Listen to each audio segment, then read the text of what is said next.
E aí, moçada e amigos do podcast Nada de Pânico, sejam bem-vindos ao novo podcast da temporada Nunca é Tarde.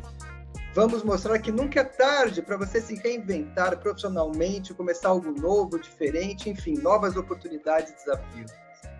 Conversaremos com vários profissionais de diversas áreas que deram uma guinada na sua vida, pessoal e profissional, mostrando que não existe um limite de idade para você ir atrás de seus sonhos, seus objetivos, novas oportunidades, seja por prazer, diversão, necessidade, ou mesmo se tiver uma visão empresarial incrível, tá?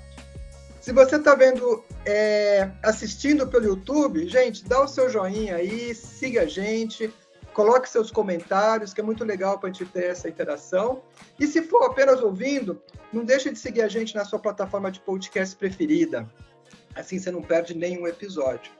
E a gente conta muito com vocês também, para poder fazer esse podcast chegar a mais pessoas, né? Então, vocês fiquem à vontade de compartilhar com seus amigos, seus vizinhos, parentes, pessoal do trabalho, porque eu acho que tem muita informação legal aqui que pode ajudar, pode inspirar algumas outras pessoas, tá?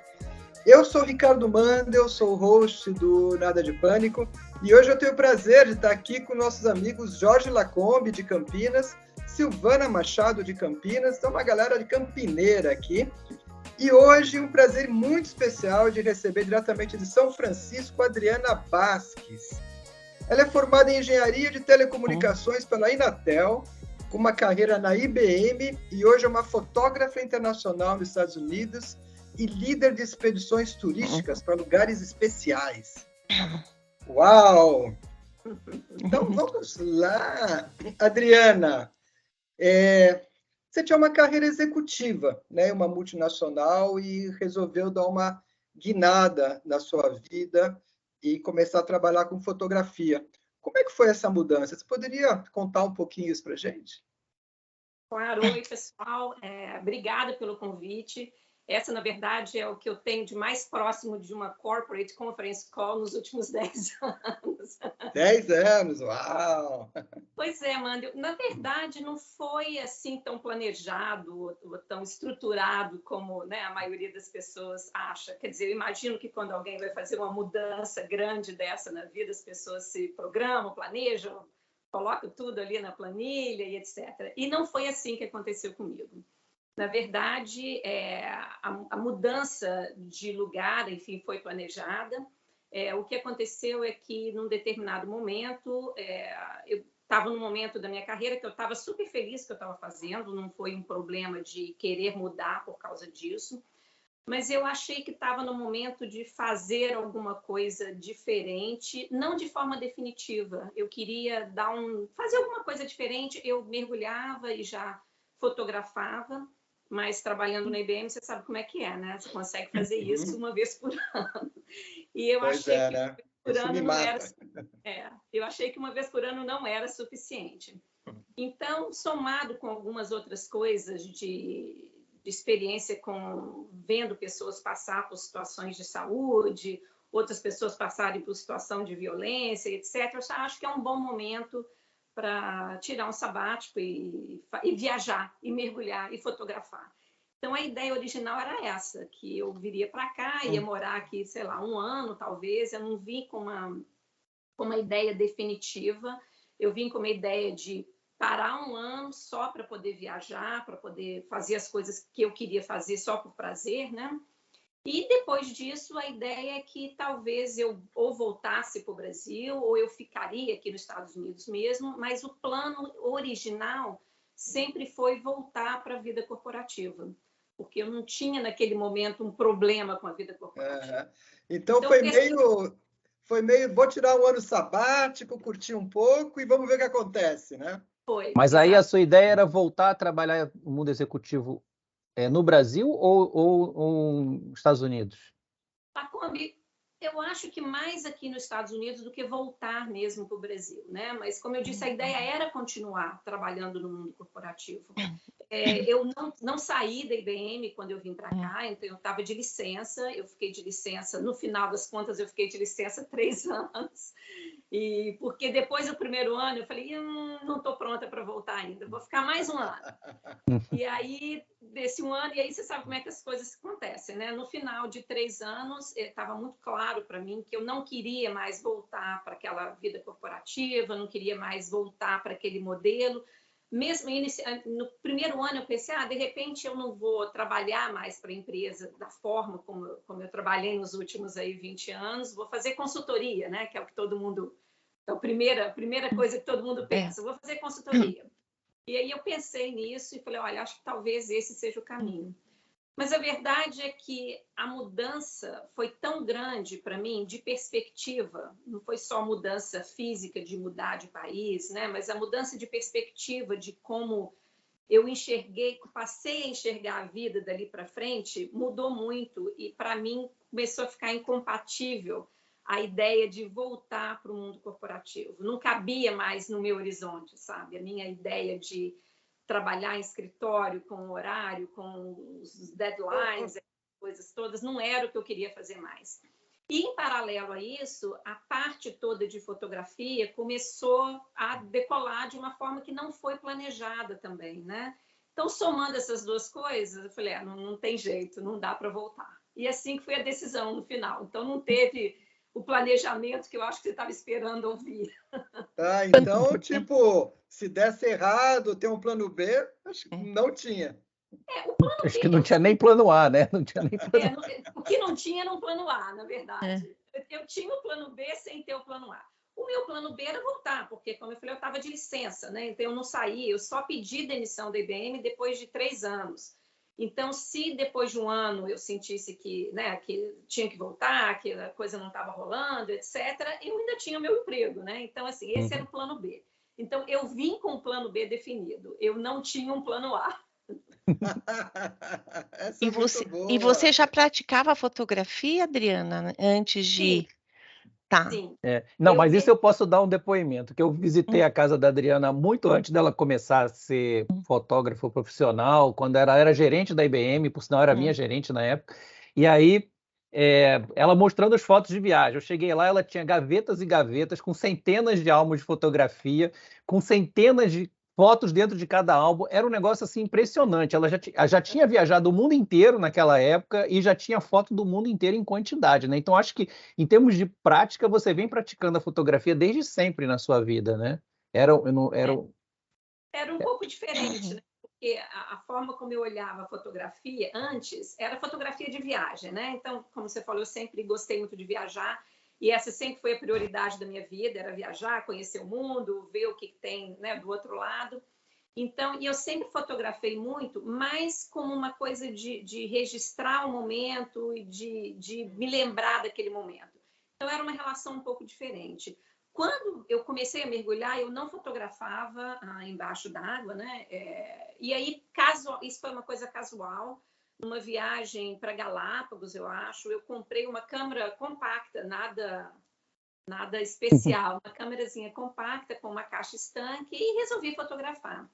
E o que eu percebi depois disso, embora as fotos sejam horríveis, que eu não tenho nenhuma guardada, não tem nada que sobe, mas o que eu percebi é que sempre que eu falava da minha experiência de mergulho, do que eu vi embaixo d'água, né, do que eu presenciava ali, que é um universo completamente diferente, né? Eu não sei se vocês mergulham, mas é um universo completamente diferente. Eu senti que as pessoas tinham um interesse limitado.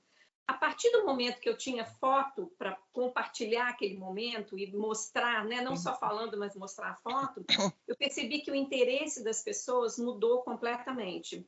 E aquilo foi o que me motivou, né? Porque eu tinha essa preocupação com conservação, com, né, preservação dos oceanos, etc., mas eu não conseguia convencer ninguém disso, porque as pessoas não tinham como se relacionar com aquele ambiente, né? É tudo muito diferente, muito... As pessoas acham que embaixo d'água é tudo escuro, que não tem nada. Então, a fotografia foi o que mudou essa perspectiva. Então, eu comecei a olhar para a fotografia não como uma coisa para registro meu, que era o que eu fazia antigamente, e aí os pobres, coitados dos amigos que tinham que ver quando iam visitar, né, Lacombe? Mas não, era ótimo. passei a ver a fotografia como uma forma de ajudar nessa questão toda da conservação dos oceanos, que e ainda é, né, um ponto super importante para mim.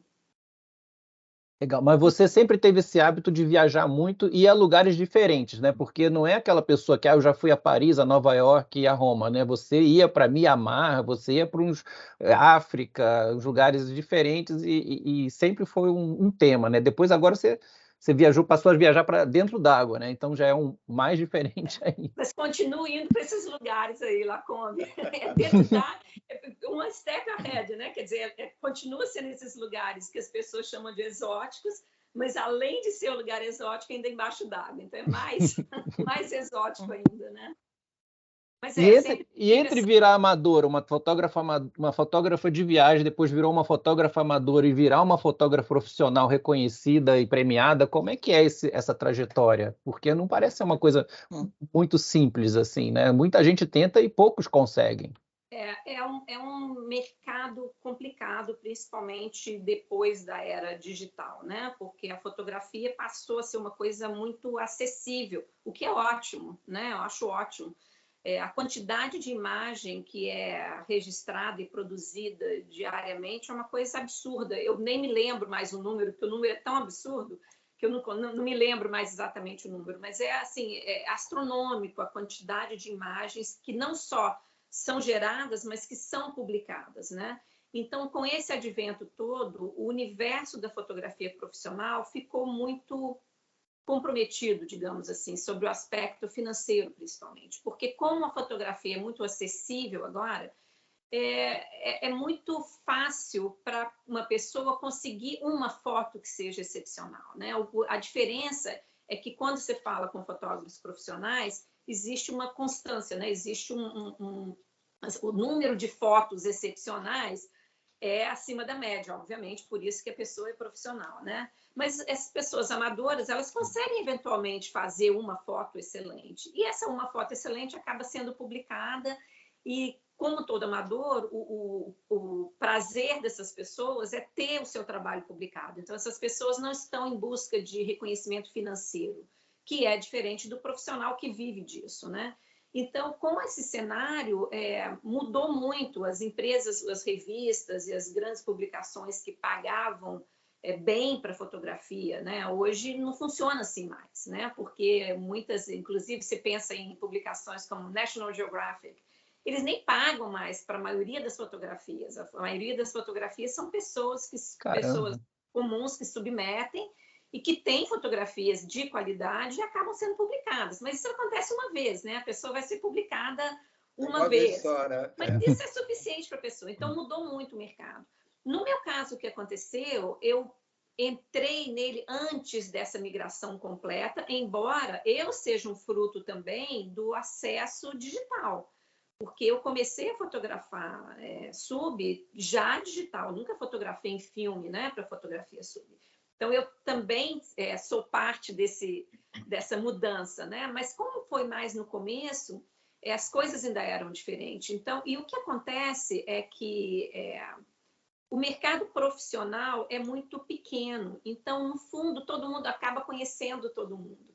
Então, os editores sabem que tipo de fotografia cada fotógrafo faz. Então, as pessoas procuram a gente para determinado assunto, determinada fotografia. E foi assim que aconteceu comigo, né? A princípio, as pessoas achavam que eu tinha um olhar um pouco diferente da maioria das fotos que estavam aí, né? Que as pessoas faziam. E eu acho que foi essa diferença, ou essa forma diferente de olhar, de enxergar as coisas e documentar as coisas, que acabou me colocando no mapa. Então, foi assim que aconteceu. De novo, não foi planejado, não foi estudado, não foi... né? Esse é o caminho, vou fazer isso, vou fazer aquilo. Não foi. Foi tudo muito por acaso também, as coisas foram acontecendo, né? E você fez algum treinamento para isso ou não? Era mais o intuitivo que te levou? Era mais a sua experiência, vamos dizer, bem amadora, de mexer com a fotografia e brincar, e que depois você foi evoluindo para o profissional. Você buscou ainda alguma coisa de formação para isso, Adriana, ou não? Não uma formação formal, digamos Uhum. assim. Eu sempre fui uma pessoa muito curiosa, assim, de ler tudo. Eu fico meio que obcecada pelo assunto que eu estou interessada no momento. Então, eu leio tudo que está lá disponível para ler, eu faço as minhas experiências. Então, foi mais ou menos assim que aconteceu. E, é claro, você estando em contato com pessoas que fazem isso, ajuda muito, né? Porque, no meu caso, eu via muita fotografia. Eu comecei a consumir fotografia, assim, numa quantidade absurda, porque eu queria ver como que as pessoas... E o que aconteceu comigo, e que eu acho que acontece com muita gente quando vira profissional, no começo, a gente olha as fotografias e eu penso, eu quero um dia conseguir fazer uma foto dessa, né? Então, assim, o meu objetivo inicial era conseguir reproduzir alguma coisa bacana que eu tinha visto. Então, esse era o momento inicial. Na verdade, um passo atrás, né? O momento inicial é você conseguir tirar uma foto em foco que as pessoas vejam. Então, esse é o início da história toda.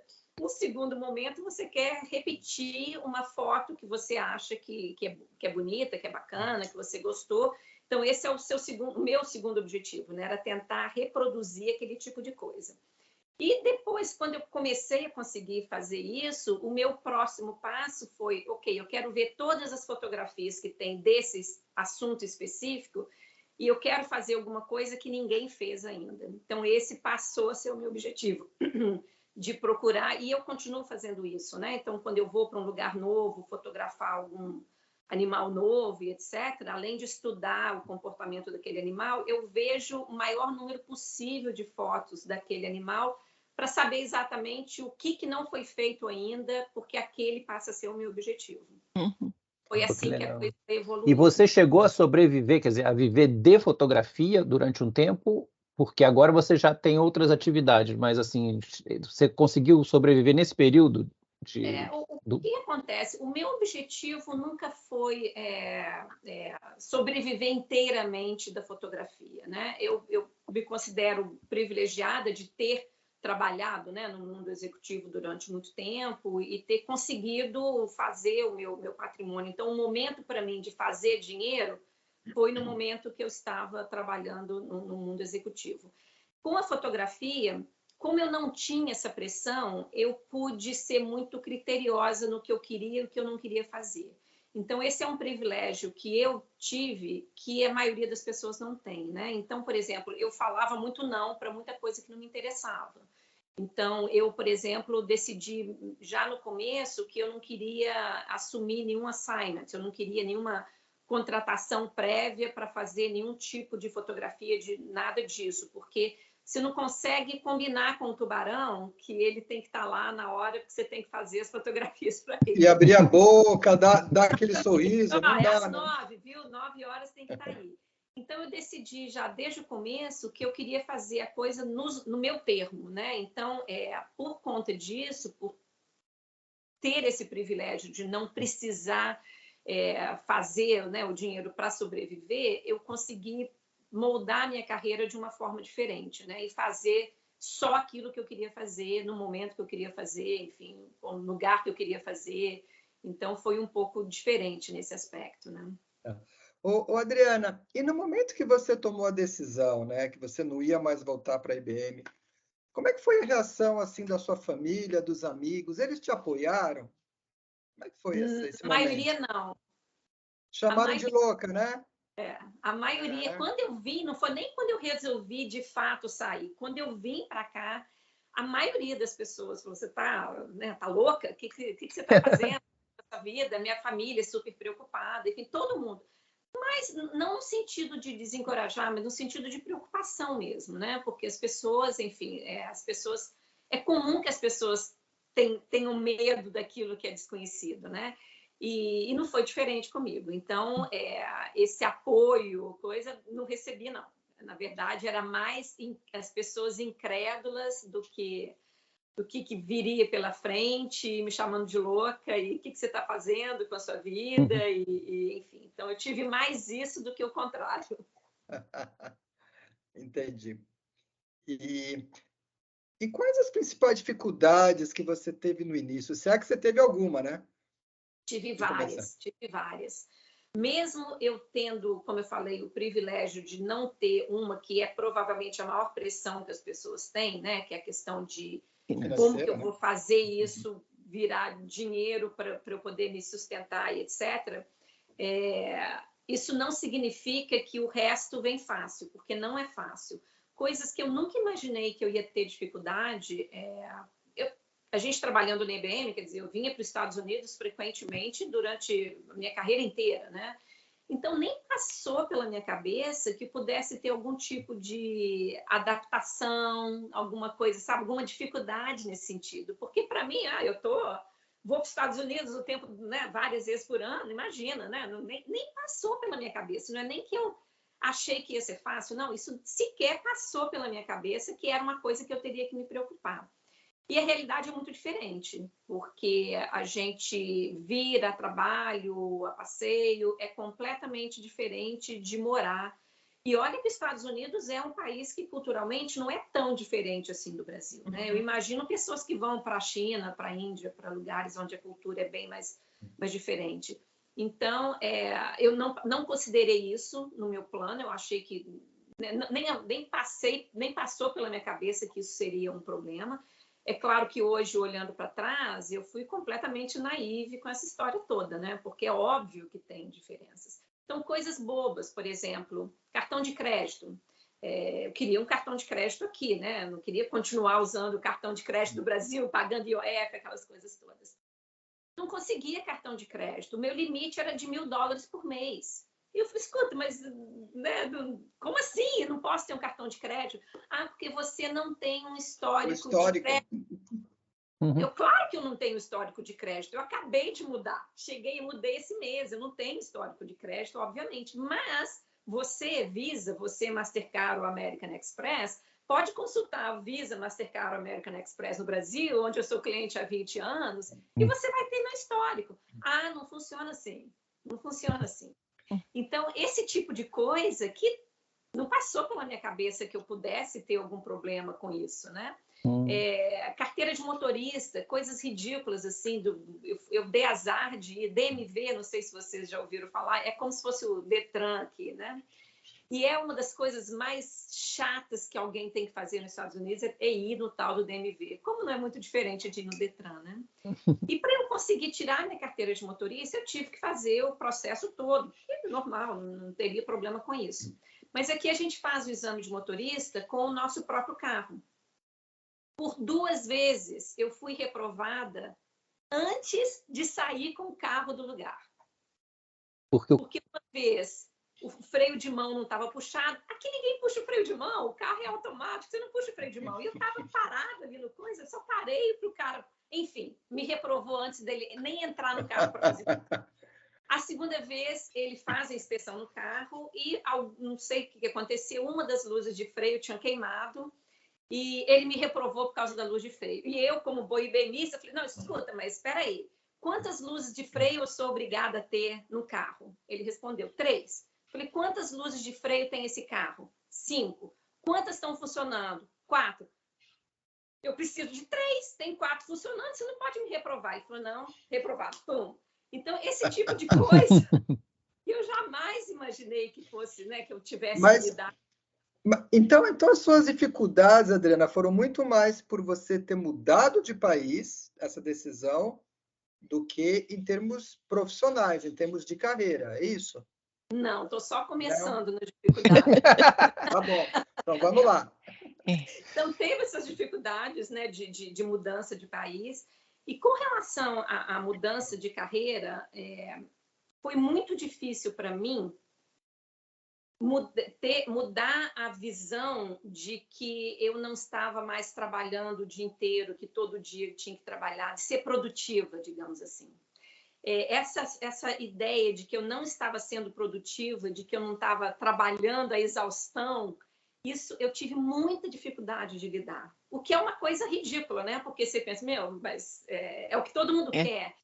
E aí isso acabou me gerando um momento assim de depressão mesmo, de não conseguir lidar com aquela situação, de sair de uma vida completamente atribulada, de reunião o dia inteiro, né? E a gente, trabalhando na IBM, a gente sabe que não é 7x24, porque o gerente está lá na Austrália, que quer fazer uma conference call às 2 da manhã, e a gente aceita isso como normal, né? Enfim, então, essa era a vida que eu estava acostumada. Eu nunca trabalhei em outro lugar, minha vida inteira eu trabalhei na IBM.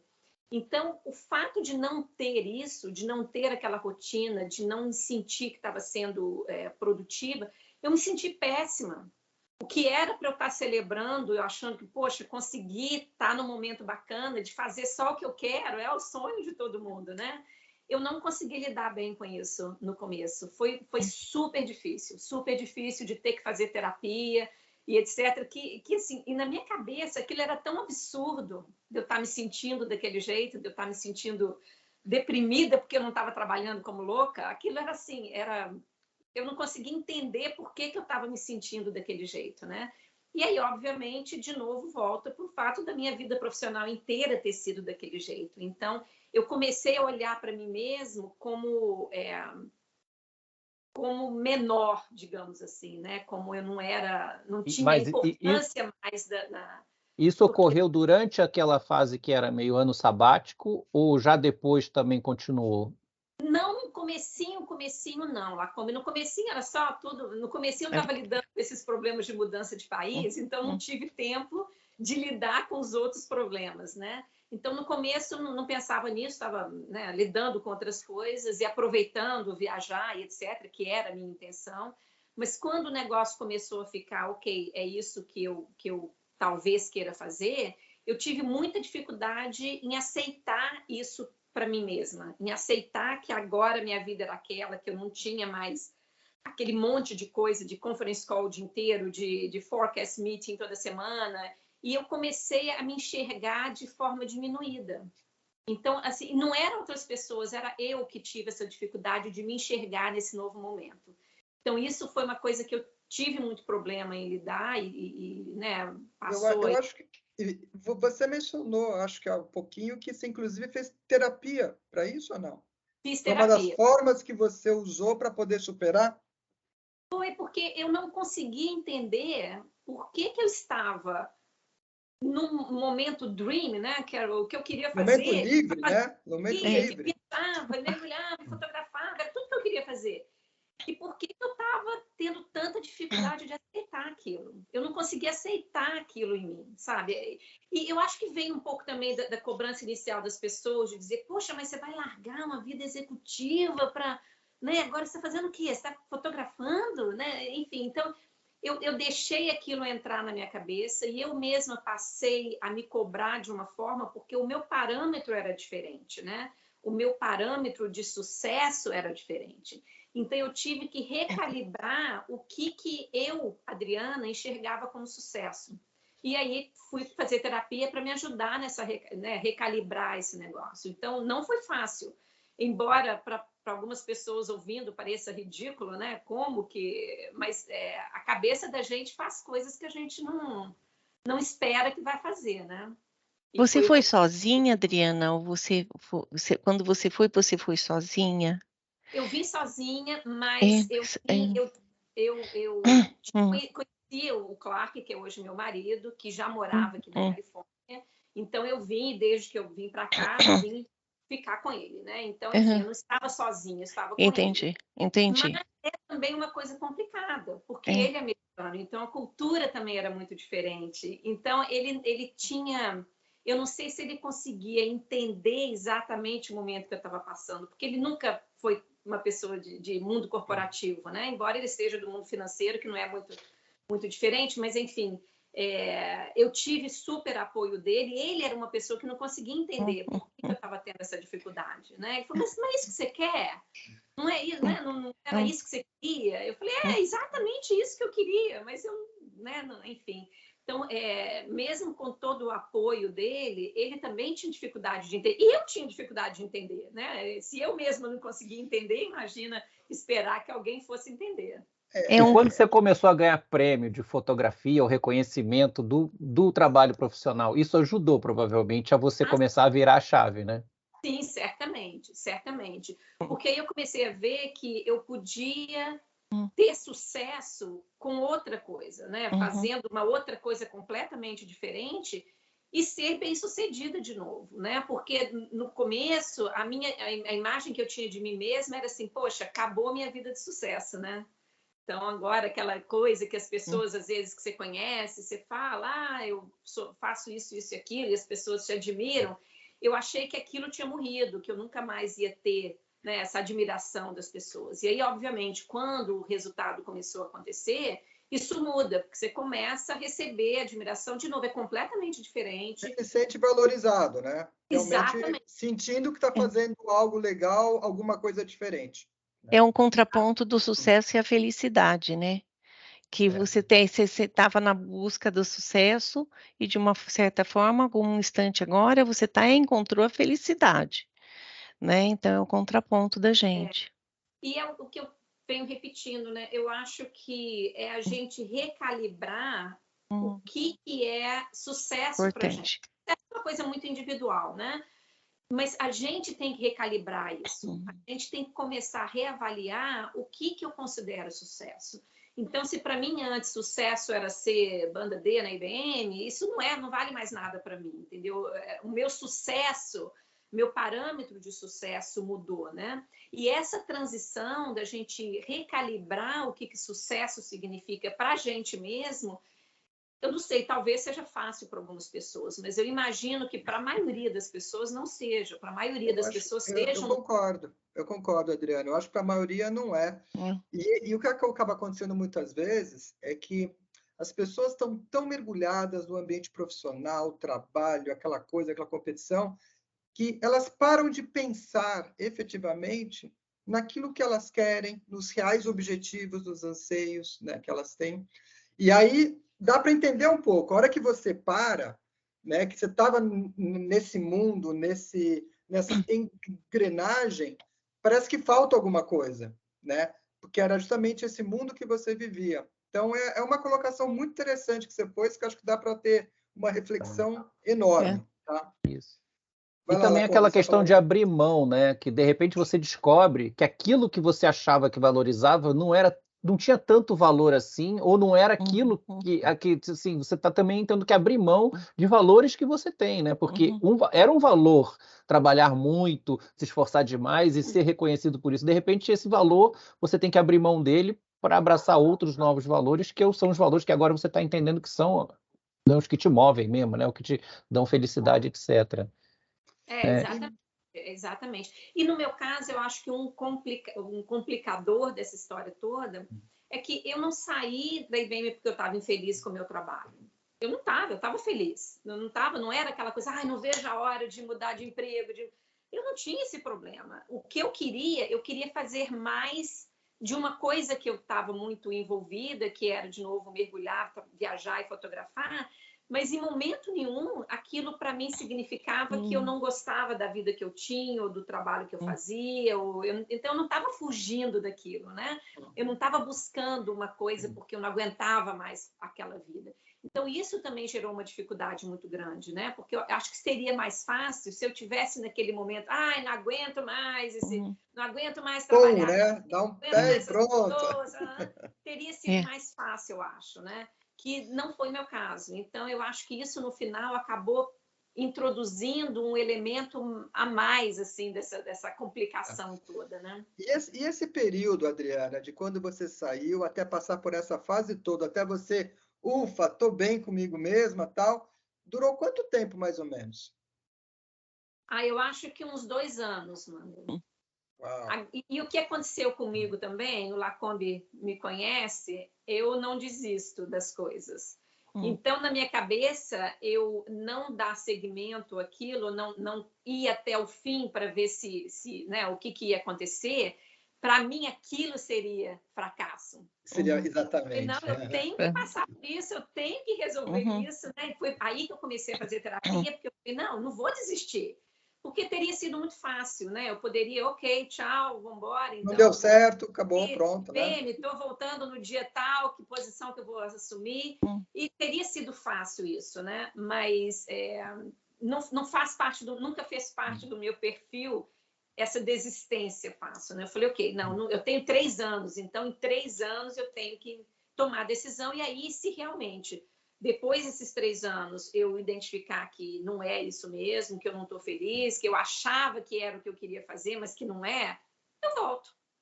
Então, eu tinha essa tranquilidade de saber que eu tinha um plano B, mesmo sem ter o plano A, né? Uhum.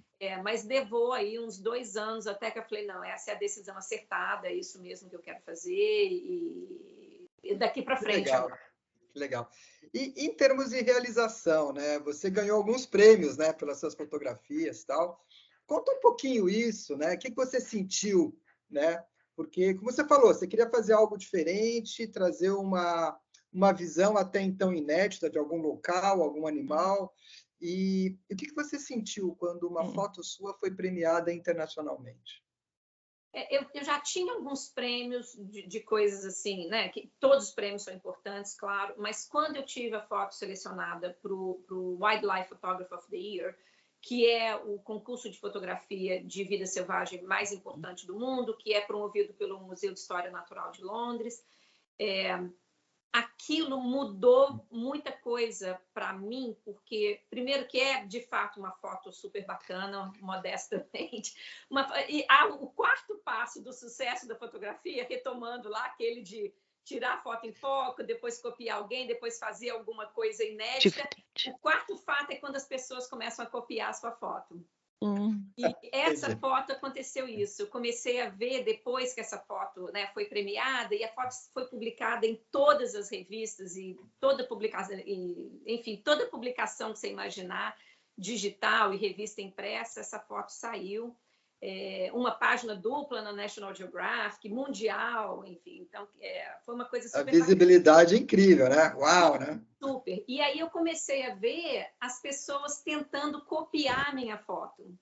Então, quando eu comecei a ver isso, eu falei, poxa, então agora eu cheguei naquele quarto estágio, né, de ser fotógrafo, que é quando o seu trabalho passa a ter referência para outras pessoas, né? Nossa, então, esse foi assim, o meu ponto, eu acho que mais importante sobre esse aspecto de eu reconhecer para mim mesmo que sim, eu podia ser bem-sucedida numa outra carreira, né?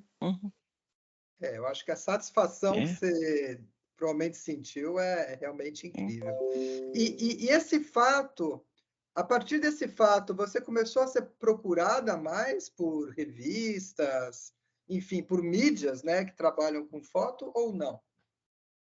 Acho que sim, mas não foi só essa foto, né? Acho que foi crescendo das coisas, né? Eu comecei a ter um portfólio maior, então tem alguns estilos de fotografia que eu sou reconhecida, e um dos estilos é o que a gente chama de over-under, que é quando você tira a foto metade fora da água e metade embaixo da água, e essa foto era uma foto desse tipo.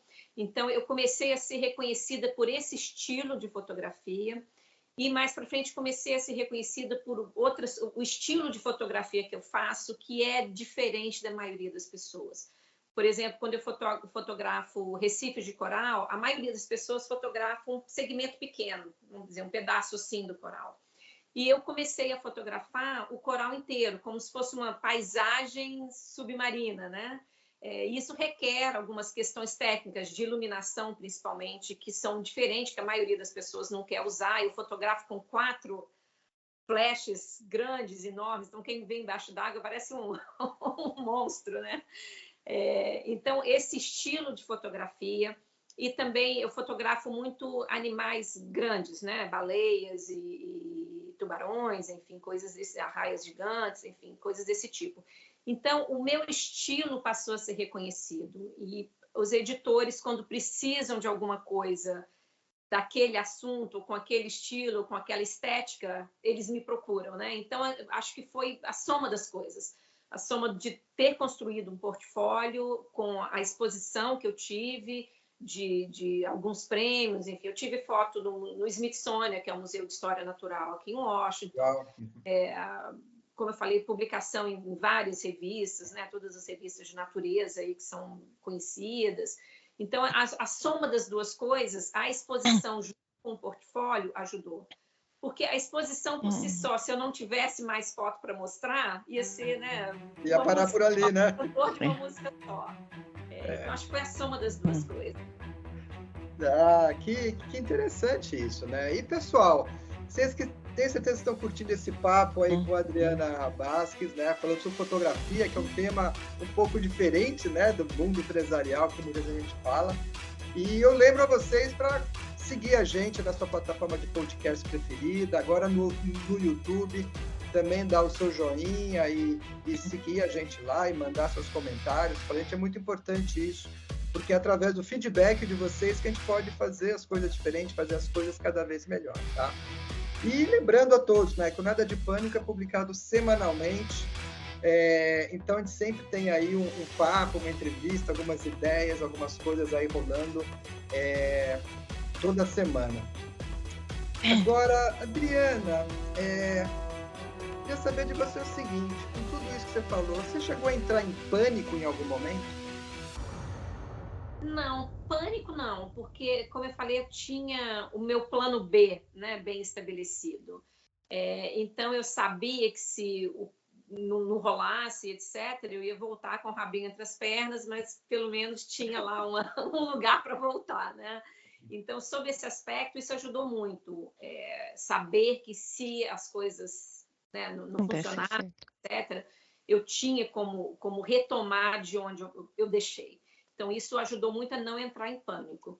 Mas a falta do pânico não ajuda muito quando você começa a ter outros problemas, né? Como, por exemplo, esse problema de falta de autoconfiança, de começar a questionar, né, o que eu estava fazendo, se aquilo era o que eu deveria fazer, que minha vida, então, de sucesso tinha acabado, etc.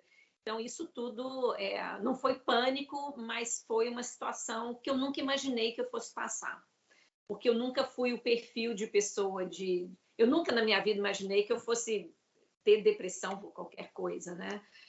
Então, aquilo eu não conseguia aceitar aquela situação. Então, talvez você possa chamar isso de pânico, não sei, né? Talvez seja só uma questão semântica aqui. Mas nem tudo foram flores. Não é bem uma depressão por qualquer coisa, né? Porque teve uma mudança drástica sua, de ambiente, de área, até da sua rede, né? Eu ia te perguntar, porque você começou a comentar que esse ambiente que vocês trabalham de fotografia, você teve que se relacionar com outros profissionais, diferentes do modelo corporativo, né? E é uma formiguinha. Você começa a contatar um aqui hoje, outro dia lá outro, né? E são ambientes completamente diferentes, que é o da tecnologia, e a fotografia é uma arte. Então, diferente.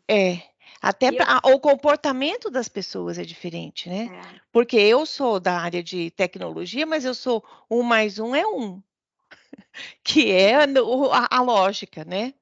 Então, a lógica booleana nossa, né? 1 mais 1 é 1.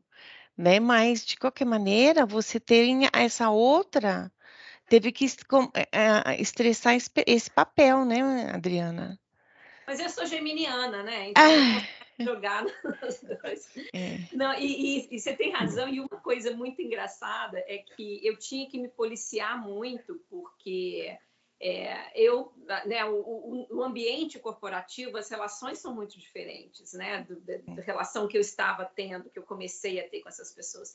Então, eu tinha que tomar muito cuidado para não ficar bosse, né? Porque, enfim, eu estava sempre muito acostumada a dizer às pessoas o que fazer, né? O que elas tinham que fazer, etc. E eu não podia fazer mais isso, né? Não estava não tava mais no cenário. Isso é uma dificuldade, viu? Isso é difícil, viu? A gente começar a retemperar os relacionamentos, né, profissionais, porque, como você falou, Silvana, é um mundo completo, um universo completamente diferente, né? Ô, Adriana, você falou que não teve o pânico, né? Mas você teve já medo, já que você faz esses mergulhos perto de animais tão grandes, né? Você teve medo alguma vez? Eu até queria acrescentar um negócio.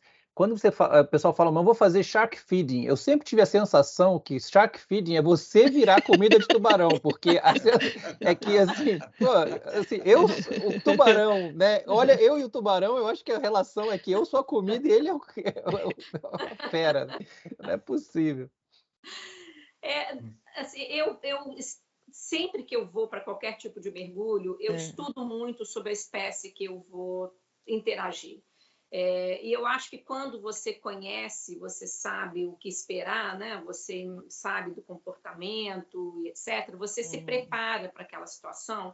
Então, isso eu acho que não tanto medo, mas respeito e conhecimento, né? Então, se a gente sabe, por exemplo, com o tubarão, a gente tem que saber ler o tubarão, pelo posicionamento dele, você sabe se o tubarão está desconfortável com você, se ele está confortável, você sabe se ele está mudando para um temperamento um pouco mais agressivo.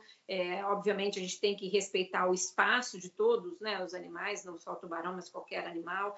Então, quando a gente se prepara para isso, que foi o que eu não fiz para a minha mudança, quando a gente se prepara, as coisas funcionam melhor, né? Então, com o mergulho, para mim, é tudo muito preparado, é tudo muito, não é por acaso, assim, né? A gente não se joga. E, por exemplo, quando você vai especificamente para fazer mergulho com tubarão, não é uma coisa casual, porque tubarão foi praticamente exterminado dos oceanos, né? 90% da população de tubarão foi exterminada.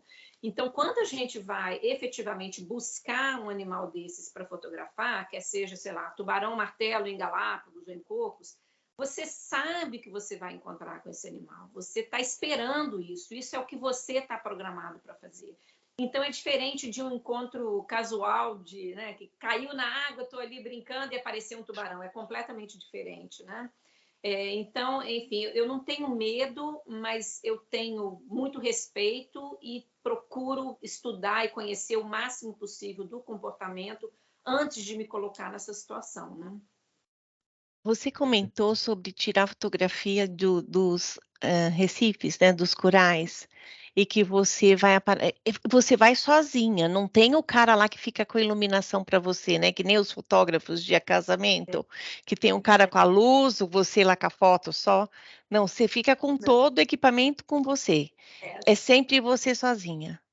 É isso. Mergulho nunca é sozinho, né? A gente sempre mergulha com isso. outras pessoas, mas o momento ali da fotografia daquele negócio é sozinho. Então, as fotos são as minhas. Eu tenho que ter o meu estúdio pronto na minha mão, né? Entendi. O estúdio completo ali, com toda Você é o estúdio. Eu sou o estúdio, exatamente. E você mergulhou dentro daquelas jaulas para tirar foto de animais mais bravos? Não, porque eu acho que aquilo, sobre a minha perspectiva, é claro que cada um tem uma forma diferente de olhar, sobre a minha perspectiva, aquilo vai contra o que eu acho que é razoável com conservação de oceano e etc. Porque eu acho que a gente tem que buscar ver esses animais no ambiente natural deles. E quando você começa a estar numa jaula e começa a colocar comida para atrair as pessoas, o tubarão, normalmente jaula é para tubarão branco. As pessoas querem tirar foto do tubarão branco mostrando os dentes e, né, com aquela coisa que é no imaginário das pessoas, que é uma máquina assassina, etc. Isso é uma coisa provocada, não é uma coisa natural do tubarão agir dessa forma. O tubarão é um animal super tímido. Então, ele não é um animal que vem para você, que vai mostrar aquela agressividade. Então, aquilo é provocado, né? Então, ele coloca comida ali perto, etc., para provocar o animal a ter aquela reação, porque é aquilo que as pessoas querem ver, é aquilo que as pessoas querem fotografar. E não é o que eu quero fotografar. Então, o que eu quero fotografar, a minha preocupação é com preservação, não é com sensacionalismo, né? Então, enfim, cada um olha coisa diferente, tem gente que acha que fazendo aquilo ajuda a divulgar a imagem do bicho, etc., que é bom para a preservação. Eu, particularmente, não acho que é, então não é o tipo de coisa que eu faço. Então, eu nunca mergulhei com tubarão branco, porque atualmente não tem nenhum lugar onde é aprovado, digamos assim, a gente mergulhar com tubarão branco sem ser em gaiola, então eu não faço isso. Mas todos os outros tubarões que são considerados tão agressivos quanto tubarão-tigre, tubarão-touro, né, o que o Brasil chama de cabeça chata, todos eles eu já mergulhei e nunca tive nenhuma sensação, eu nunca senti nos meus mergulhos que eu estava em perigo em alguma situação. Então, esse é mais o tipo de mergulho que eu gosto de fazer. Lá, Então, cara a realmente, cara, sem gaiola. você gosta de mergulhar mesmo, né? Nossa Senhora. E, ô, Adriana, uma outra pergunta, já que você viajou para muitos lugares, tal, qual seria, assim, se você tem o local mais incrível que você já fotografou, assim, que te marcou muito? Isso depende muito, Mander, do assunto que eu estou fotografando, né? Então, por exemplo, eu fotografo muito Recife de Coral. Para Recife de Coral, são 2 lugares no mundo, é Indonésia e Fiji. Fiji para corais moles e Indonésia para tudo. Então, o meu número 1 é Indonésia, sem comparação, e o meu número 2 seria Fiji. Isso para Recife de Coral. Se você quer fotografar, não sei, tubarão-martelo, então, se é, né, aquelas cardumes de tubarão-martelo, você vai para Cocos ou vai para Galápagos. Se você quer fotografar, sei lá, baleia, dependendo da baleia, você vai para um lugar ou vai para o outro. Então, acho que tudo depende do assunto que eu estou fotografando, porque cada coisa tem o seu lugar diferente, né? Eu, particularmente, o meu assunto preferido são baleias.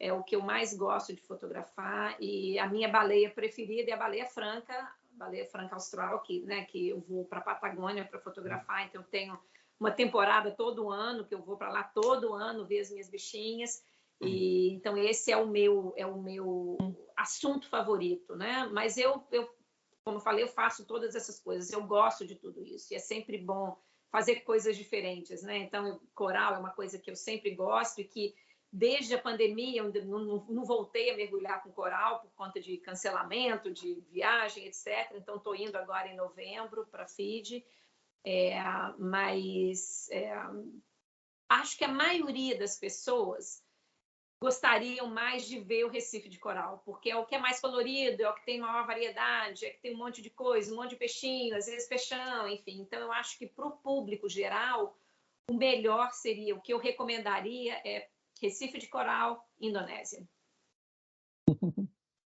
Entendi. Legal.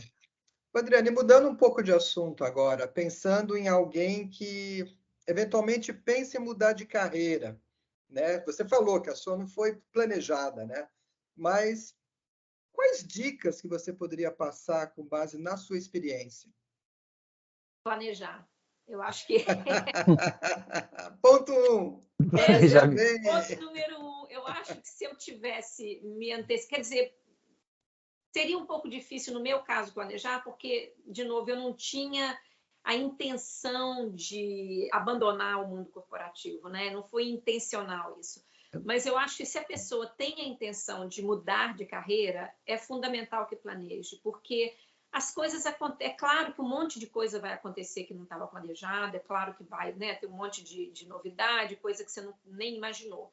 Mas se você sabe que você quer mudar de carreira, é fundamental se planejar. E, independente disso, eu acho que o planejamento financeiro, isso é uma coisa que eu fiz, eu não fiz o planejamento da mudança, mas eu fiz o meu planejamento financeiro, isso também é fundamental, porque se você está com uma pressão de que imediatamente você tem que começar a fazer dinheiro, né, para se sustentar, isso introduz uma complicação maior, né? A não ser que o objetivo da mudança de carreira seja exatamente esse, né? Se a pessoa está numa carreira onde ela não está conseguindo ter o sucesso financeiro que ela precisa e ela quer mudar de carreira para ir com esse objetivo principal, aí é outra história.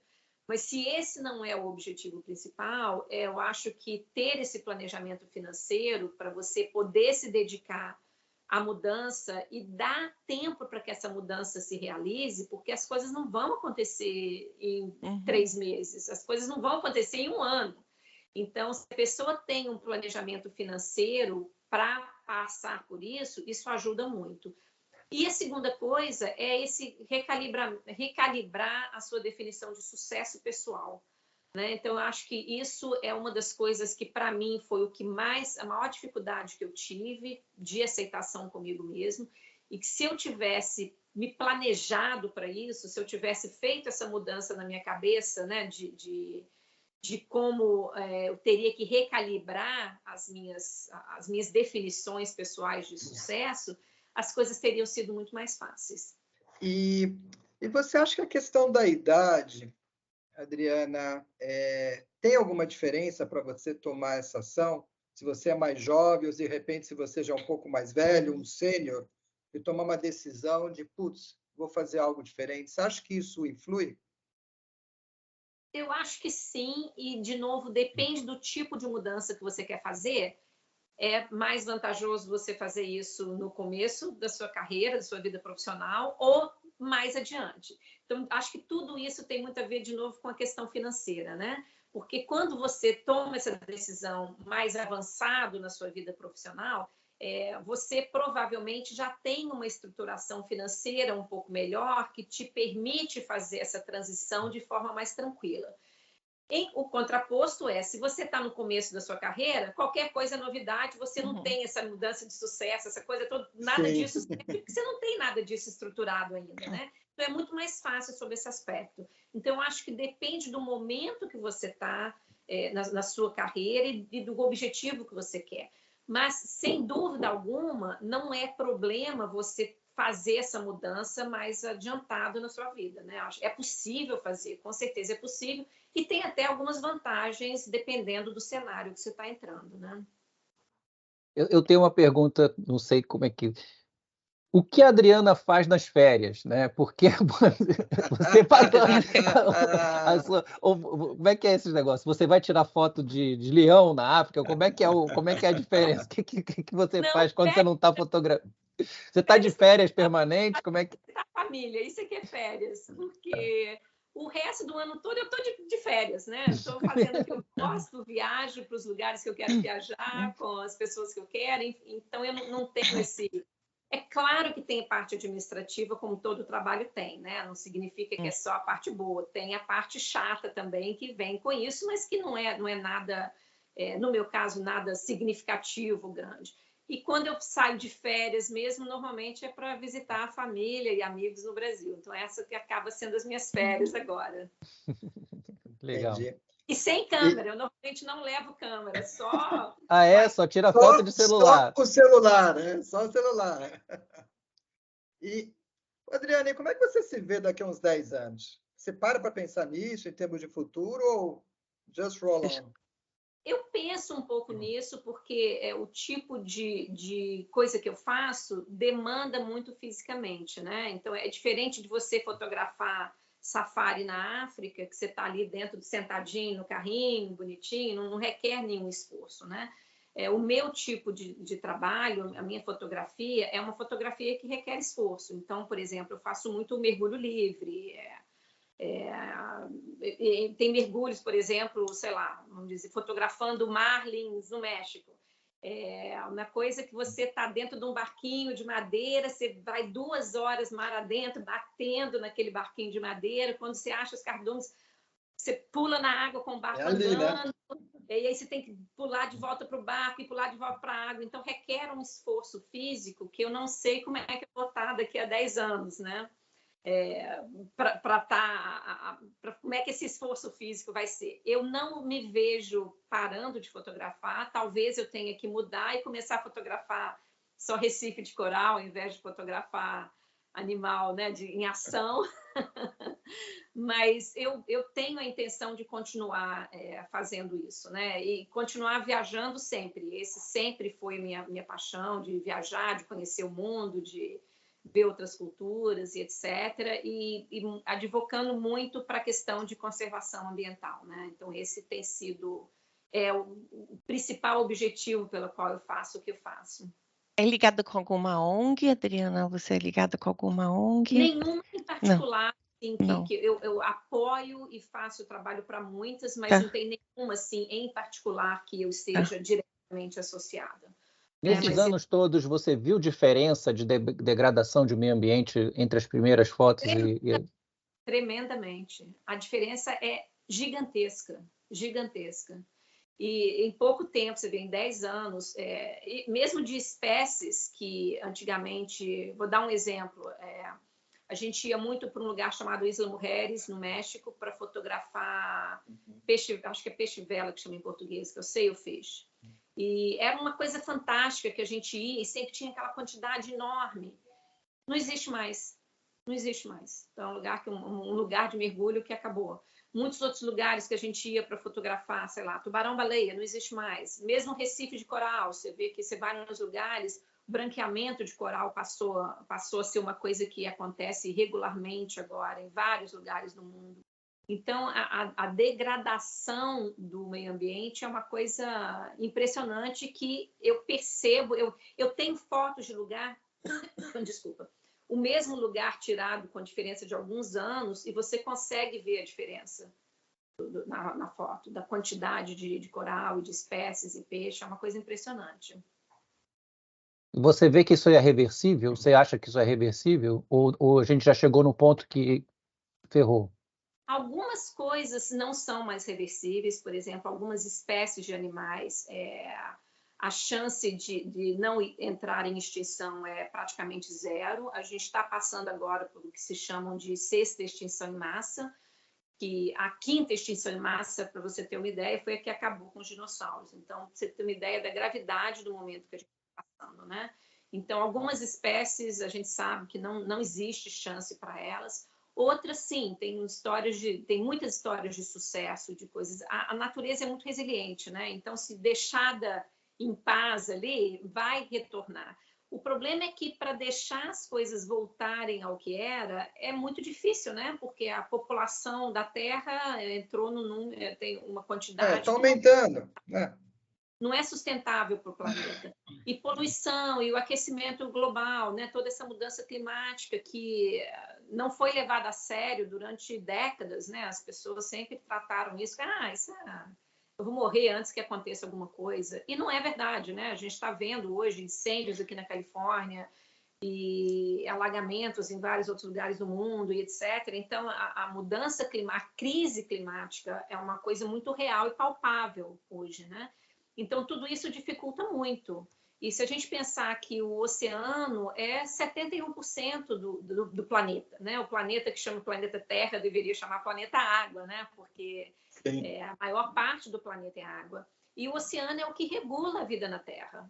As pessoas acham que o oxigênio vem da Amazônia, e vem muito do oxigênio, vem das florestas tropicais, mas a maior parte do oxigênio vem do oceano, vem das algas e do fitoplâncton, e a maioria das pessoas nem sabe disso, né? Que é o oceano que gera a vida. A maior parte da biodiversidade do planeta está nos oceanos. Então, a gente depende muito da vida do oceano, e com a acidificação, com o aumento de temperatura, a degradação tem sido muito grande e muito rápida. Então, eu não acho que reversão seja possível. Eu acho que o melhor que a gente pode fazer é estabilizar e não deixar a coisa piorar, o que já é muito nesse momento, mas eu não tenho visto ações concretas na escala necessária para que isso aconteça. Então, não quero aqui ser pessimista, né? Mas é mais no sentido de que todo mundo esteja atento a isso. A gente um alerta, né? Um alerta que a gente tem que correr atrás disso, né? Então, a gente tem que cobrar das pessoas para que levem mais a sério, né, essa questão. Bem, a gente está terminando, mas eu queria fazer uma última pergunta, Adriana. Quais são os seus sonhos? Meu Deus, meus sonhos. Eu adoraria ver isso que eu estou falando aqui agora, né, de ver a crise climática endereçada e as coisas estáveis. Eu não tenho, como eu disse, eu não tenho a esperança de que a coisa vai se reverter, mas eu tenho esperança de que é possível estabilizar. Então, eu acho que o sonho seria esse, né? De poder continuar mergulhando, poder continuar viajando e ver as coisas que eu vi, ao invés de ver a degradação, ao invés de voltar no lugar e ver aquilo destruído, era ver aquilo florescendo, né? E que outras pessoas pudessem ver isso também, né? Então, acho que esse seria o meu sonho, né? De ver o planeta se estabilizando. Que legal, Adriana. Adriana, você quer compartilhar suas mídias sociais? Ou onde as pessoas podem ver essas fotos maravilhosas que você bate pelos anos? Meu nome em todo lugar. Então, meu site é adrianavasquez.com. Facebook, se procurar Adriana Vasquez Photography, Instagram também, meu nome em todos os lugares. Então é fácil, tranquilo, que legal, que show. Adriana, eu queria te agradecer muito a participação, foi um papo muito gostoso, muito interessante, eu aprendi muito hoje, com você. Bom. E E agradecer, né, o Jorge Lacombe, a Silvana Machado pela participação. É sempre um prazer estar aqui com vocês. E lembrar, né, que o Nada de Pânico é produzido por um time de profissionais sêniores, tá, do mercado. O objetivo é justamente compartilhar conhecimento, experiência de vida e mostrar que não existe um limite de idade para você aprender, para você ensinar, se renovar, inovar e principalmente atrás dos seus sonhos, tá? Então, com isso a gente vai terminando hoje. Lembrando que vocês podem seguir a gente no LinkedIn, o Nada de Pânico, nosso Instagram, o Nada de Pânico Team. E claro, né, compartilhar, né, esse episódio aí com os seus amigos, as pessoas que possam se interessar por esse assunto. E seguir a gente lá no YouTube, na sua plataforma de podcast, tá? Então é isso aí, gente. Um grande abraço a todos e vamos de Nunca é Tarde. Afinal, a vida é repleta de oportunidades. Tchau! É isso aí, obrigada. Tchau, Adriana. Muito obrigado. Obrigada a você.